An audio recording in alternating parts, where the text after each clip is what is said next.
Ya, ini baru aja usai kualifikasi Piala Asia U20. Indonesia menghadapi Timor Leste dengan skor akhir 4-0. Indonesia golnya dicetak oleh Hoki Caraka di menit 11, 29 dan 49. Hat-trick Rabbani di menit 89. Oke, sebelum kita membahas jalannya pertandingan yang menurut aku Sintayong yang memimpin timnas U20 di kualifikasi Piala Asia ini bermain lebih presisi, lebih terukur ya teman-teman, nggak terlalu banyak lari gerasa gerusuk barbar dalam tanda petik ya, seperti beberapa turnamen case-nya di Piala AFF kemarin ya teman-teman. Apa itu pembahasannya nanti aku bahas.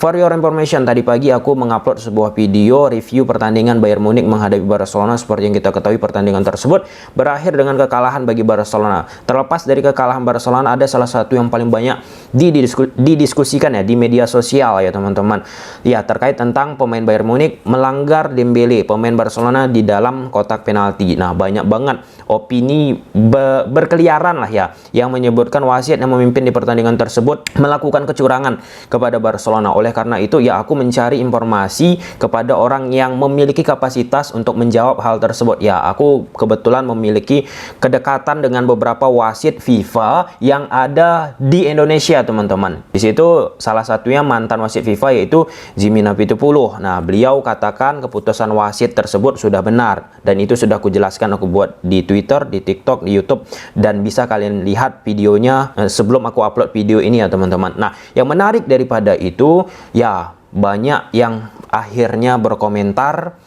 Ya, aku nggak tahu lah ya, apakah yang berkomentar itu mantan wasit atau bagaimana. Tapi banyak banget di media sosial teman-teman menyalahkan mantan wasit FIFA Jimmy Napitupulu. Beliau udah capek-capek ambil lisensi dan dihargai ya tentunya di mancanegara oleh netizen, oknum-oknum netizen malah menertawakan, mengatakan inilah wasit di Liga Indonesia pun hancur, ini itu.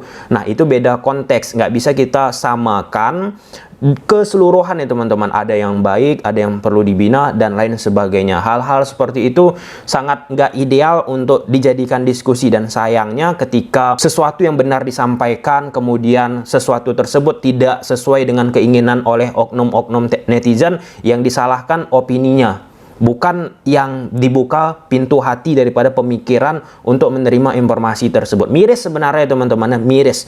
Ya, sama juga seperti yang kita bahas beberapa pelanggaran yang ada di Liga Indonesia teman-teman. Ketika sesuatu yang benar disampaikan, agak sulit untuk dicerna ataupun diterima oleh oknum-oknum tertentu. Padahal apa yang disampaikan itu sesuai dengan aturan lah ya, law of the game dari perwasitan. Oke, semoga video yang aku upload tadi pagi bermanfaat untuk kalian yang bingung apakah senggolan ataupun sentuhan yang dilakukan oleh pemain Bayern ke Dembele sudah tepat keputusan wasit atau tidak. Jadi kesimpulannya wasit tersebut sudah tepat.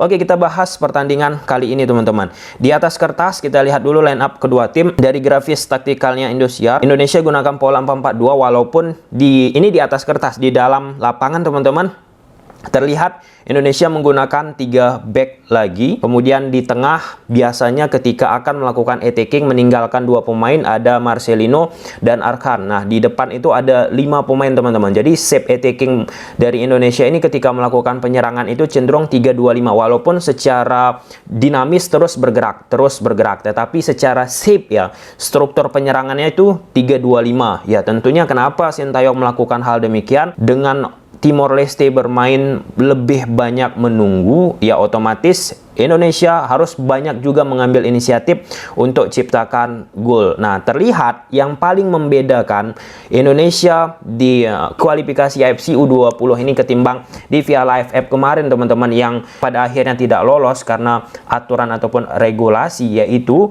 permainan dari Sintayong yang tidak barbar. Dalam tanda petik barbarnya, tidak terlalu gerasa gerusuk ataupun banyak lari, lebih bermain pakai tempo, lebih terukur. Nah, itu dia bahasanya, lebih presisi, lebih tenang lah ya untuk mensirkulasikan bola, lebih terkonsep, ada konsepnya. Salah satu konsep yang sering diekspos oleh pemain-pemain Indonesia yaitu dari sektor Kakang. di area kanan permainan timnas Indonesia. Dengan apa? Dengan melakukan crossing ke dalam kotak penalti. Sedangkan dari sektor kiri, Frankie Misa, pemain Persija teman-teman, belum memang menunjukkan agresivitas.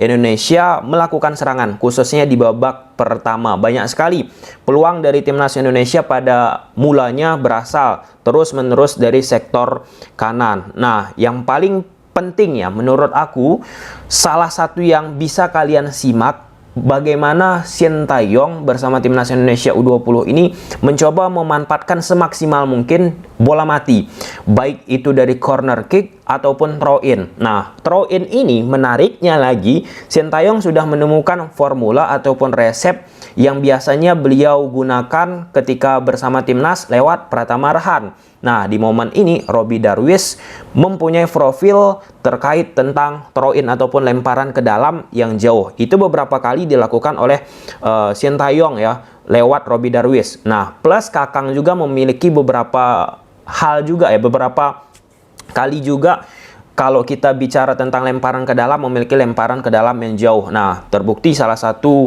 gol dari timnas Indonesia berasal dari throw in yang dilakukan oleh Robby Darwish ke dalam kotak penalti. Rabbani dengan duel kepalanya mampu ciptakan gol. Nah, poinnya tetap pemain Indonesia lebih bermain terukur, tidak terlalu banyak merugikan dalam tanda petik ya teman-teman, dari sisi intensitas, dari sisi fisik, dari sisi duel satu lawan satu yang berimplikasi untuk membuat pemain tersebut cedera. Contoh lagi Marcelino Ferdinand yang lebih hati-hati kan dengan style gaya Marcelino Ferdinand ini. Bukan nggak mungkin pemain-pemain lawan pun jadi suka ya mengincar kaki dari Marcelino Ferdinand. Nah, kemudian cairnya permainan timnas Indonesia yang kita sampaikan tadi, ini mempertegas statement apa yang disampaikan Sintayong di Piala AFF kemarin teman-teman. Nggak statis hanya di satu posisi, terus bergerak, passing gerak, sehingga ruang-ruang yang kosong itu bisa dimanfaatkan oleh pemain-pemain timnas Indonesia. Sedangkan dari Timor Leste teman-teman, Timor Leste gunakan pola 4-3-3. Ini memang nggak ya, Timor Leste dari sisi postur pemainnya pun nggak begitu banyak yang kekar teman-teman. Terbukti dari bola-bola udara sulit bagi Timor Leste untuk bisa mengantisipasi pemain-pemain timnas Indonesia. Nah, Timor Leste pun cenderung tanpa bola gunakan pola 4-1-4-1 teman-teman. Cenderung Timor Leste memanfaatkan transisi.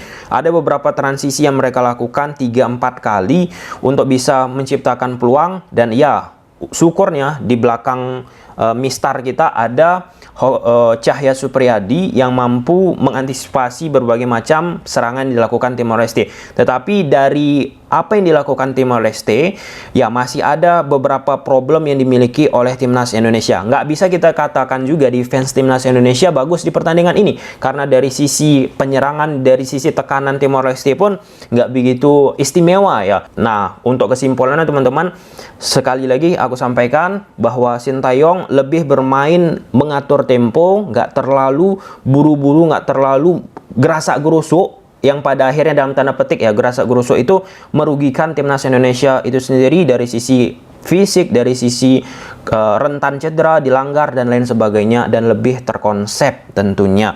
Oke. Dan salah satu yang viral nih di media sosial terkait tentang komentator, ada yang menyebutkan nama kelurahan, RT, RW dan lain sebagainya. Aku nggak fokus terlalu ke situ ya teman-teman ya.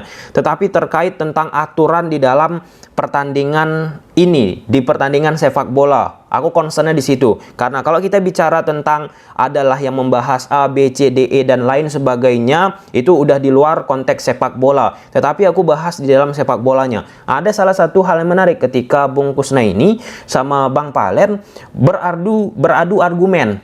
Dalam tanda petik halusnya ya, kasarnya teman-teman, dalam tanda petik berdebat. Kenapa aku banyak bicara sepak bola Indonesia pakai tanda petik teman-teman, biar nggak dispekulasikan kemana-mana, dalam tanda petik ya, berdebat terkait tentang keputusan wasit. Sudah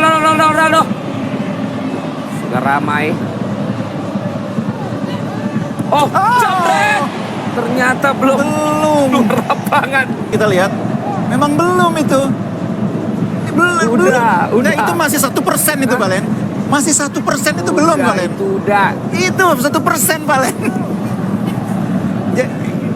Dan belum bunyi Ya, peluitnya. biasanya memang belum di pre-win. Harus 100% baru keluar itu. Menurut aturan memang jika bola tersebut masih berada 1% di dalam garis lapangan teman-teman, bola tersebut belum keluar. Ini sama kasusnya seperti pemain Persebaya So Yamamoto. Nah, di situ ada debatable ya, ada yang sudah mengatakan keluar, ada yang mengatakan masih in, dan di momen tersebut bola tetap play on dan terciptalah gol bagi Madura United, dan itu juga sempat viral teman-teman. Sekali lagi, kalau misalnya bola masih ada di dalam garis lapangan teman-teman, 1% itu belum dikatakan out. Nah, apa yang harus dilakukan ini sudah berkali-kali aku sampaikan di beberapa pertandingan tertentu, seeloknya lah ya, untuk bisa memberikan edukasi ke penonton sepak bola Indonesia, dihadirkanlah ex wasit ataupun mantan wasit ataupun wasit yang bertugas di Liga Indonesia tapi sedang tidak memimpin di pertandingan. Nah, jadi kan edukasi itu bisa disampaikan secara masif kepada penonton yang ada di sepak bola Indonesia, ketimbang banyaknya hal-hal yang mungkin tidak perlu disampaikan di dalam suatu pertandingan sepak bola. Sampai sini aja, bye.